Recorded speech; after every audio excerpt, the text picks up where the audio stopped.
আজকে তারাই নেতৃত্ব দিয়ে ঝড় বৃষ্টি উপেক্ষা করে আজকে এমন একটি দিন, এমন একটি সময়, আর কিছুক্ষণ পরে সবচেয়ে বড় খুনি, বাংলাদেশের সবচেয়ে বড় অত্যাচারিত নেত্রী, বাংলাদেশের সবচেয়ে ঘৃণিত ব্যক্তি শেখ হাসিনা পার্শ্ববর্তী একটি দেশের সহযোগিতা এই দেশ ত্যাগ করেছে। তারই 5 আগস্ট আজ এই দিনটি আমাদের নেতা তারেক রহমান বলেছে বাংলাদেশের সব থানায়, উপজেলায়, পৌরসভা আগে বর্ষার প্রবল বৃষ্টির পরেও এই অনুষ্ঠানটি আমরা যেন করি, তারই নির্দেশ দিয়েছেন তারেক রহমান।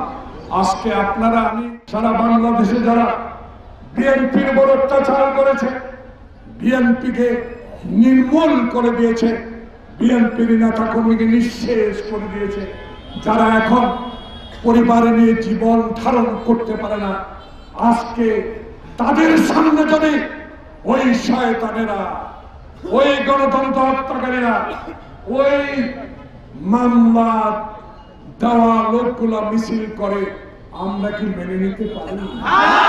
তবু আমার নেতা তারেক রহমান নির্দেশ দিয়েছে মব সৃষ্টি করা যাবে না, আইন নিজের হাতে তুলে নেওয়া যাবে না। তাই তারেক রহমানের শক্ত হাতে আজকে বিএনপি টিকে আছে। ইনশাআল্লাহ তত্ত্বাবধায়ক সরকার আজকে 5 আগস্ট 1 বছর 8 তারিখে আপনার বয়স, আপনাকে আমরা ভালোবাসি, আপনাকে গ্রহণ করি, আপনার কথা আমাদের পছন্দ, কিন্তু দয়া করে কারো কথায় নির্বাচন নিয়ে টাল বাহানা করবেন। আজকে নির্বাচনের তারিখ বিনয়ের সহিত ঐক্যমত্য ঘোষণা করুন, কারণ যতই বিলম্বিত হচ্ছে ততই এই অবৈধ এমপি মোর্শেদ আলমের লোকজন আবার একত্রিত হচ্ছে, কারণ তাদের কাছে টাকা আছে।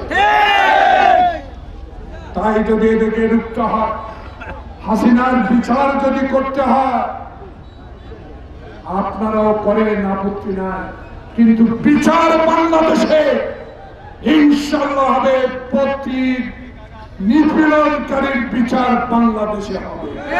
যদি ঐক্যই না থাকে, আগামীতে যারা এখন ষড়যন্ত্র করে তারেক রহমানকে ক্ষমতায় আসতে দিতে চায় না, তাদের বিরুদ্ধে রুখে দাঁড়াবেন।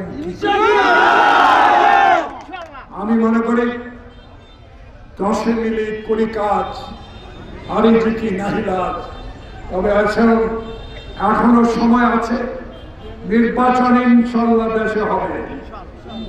কোন শক্তি নয় কারো আল্লাহ ছাড়া, জনগণ ছাড়া এই দেশে নির্বাচন বন্ধ করতে পারে। কারণ বঙ্গোপসাগরের পানি কি দমকল দিয়ে সেচা সম্ভব? তাহলে বিএনপিকে দেশে বাদ দিয়ে কেউ কোন নির্বাচন করবেন না, এটা হতে পারে? এটা হতে পারে? তাই বিএনপি ধৈর্যের দল, শহীদ জিয়া সারা বিশ্বের কাছে তলাবিহীন ছুরিকে ছুরিতে পরিণত করেছিল।